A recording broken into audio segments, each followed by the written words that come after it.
wasn't a good idea. So the ants, those are weak enemies for that level, easy to kill. They're kind of just there to kind of keep the intensity at kind of a base level. So we got that cube protected. The EDF folks came and picked it up, and we also had another lander come in and drop some equipment and supplies for us. So we have some health pickups there and a tank.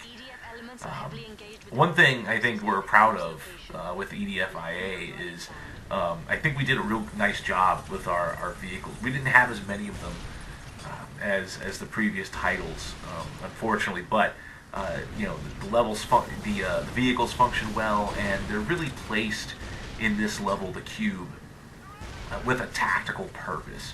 So when you get to this crater, which we're about to get to, it's going to get really hairy. It's going to get real hard, real fast, especially when you clear the first couple of waves.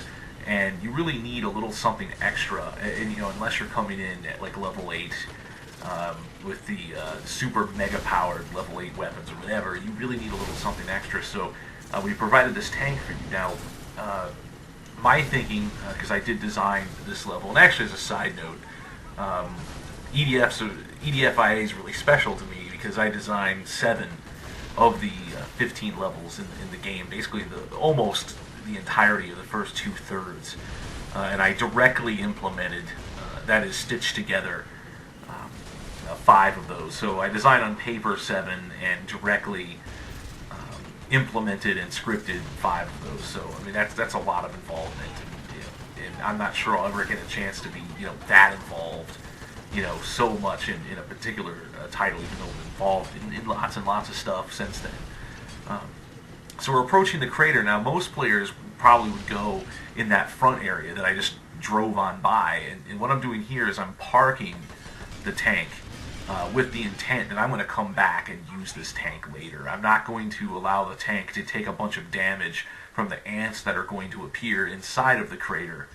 I am going to park it and then come back, because the tank isn't like, especially at level 7 on hard, it's not super powerful as an offensive weapon, but it's basically another suit of armor for you. You'll be able to go around and take a bunch of damage without actually hurting yourself, and that's what I want to use it for.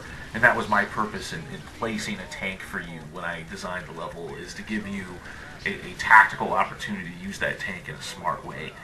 So here we're inside the crater now, and again, the fiction is that the third and final downed cargo cube was inside of this crater, and there were, you may have noticed, a few EDF regulars inside there fighting.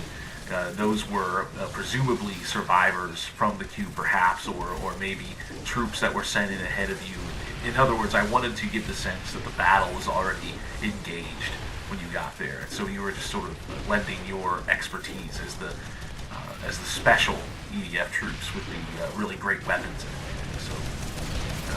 So the first part of this is we have ant hills all over the place, and we also have the evolved ants. That's kind of where they get their special introduction, some introductory dialogue. The metal ants that are tougher, do more damage, take more damage to kill, and the difficulty ratchets up, I should say, a little bit more here. And I'm starting to, even though my health is still almost max, as I was playing this, I was starting to feel the heat slightly, until I got some of these anthills down. And I actually forgot, because it's been like a little while since I played, that unlike previous EDFs, I have to actually plant this bomb, which is a mechanic that actually came from, I believe, Eric Peterson, the CEO of Vicious Cycle, this idea of planting the bombs. And I like it because it does give a different feel to the anthills.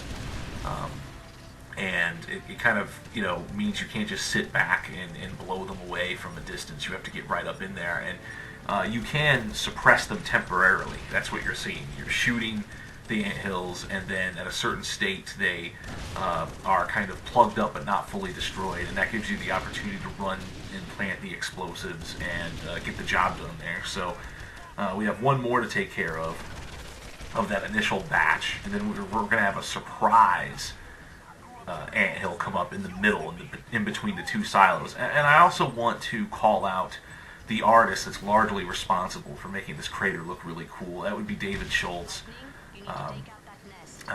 who I worked with to build this part of the level, and he did a great job, especially when you consider that because of the nature of this game, how many enemies that you have on screen at once, and having to meet the console manufacturer's requirements for stability and everything, especially online.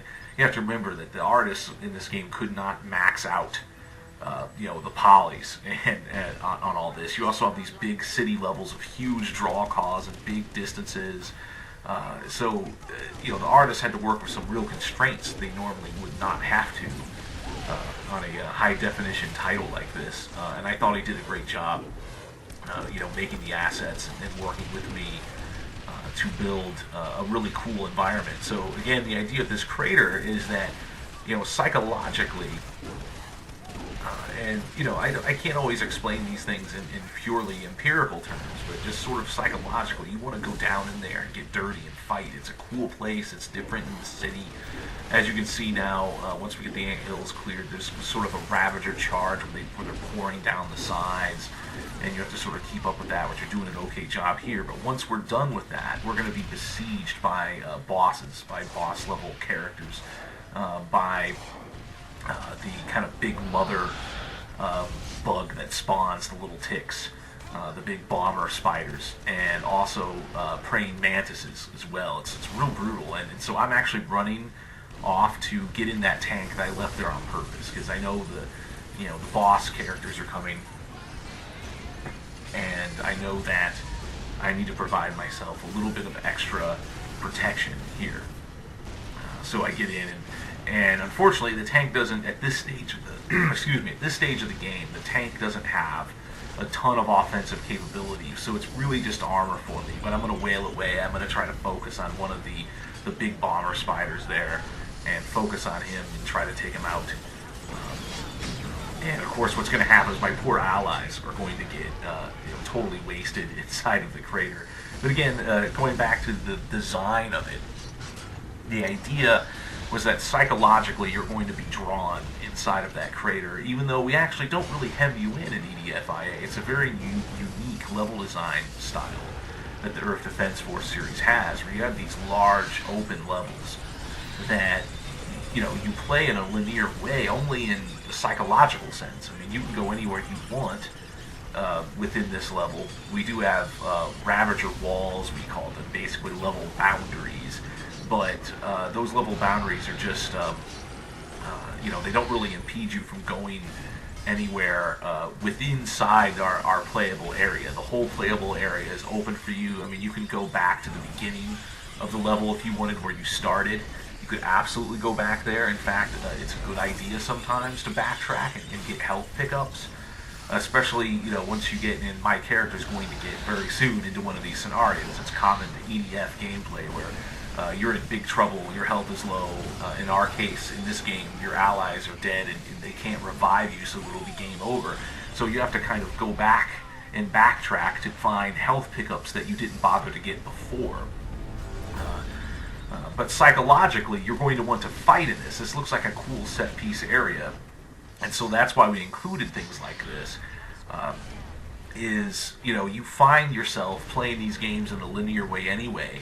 However, you can take tactical advantage of that and completely go outside of the crater and decide I'm just, and this is what I'm doing right now, I'm going to be an intelligent player and avoid being trapped into this really actually kind of tactically poor position to be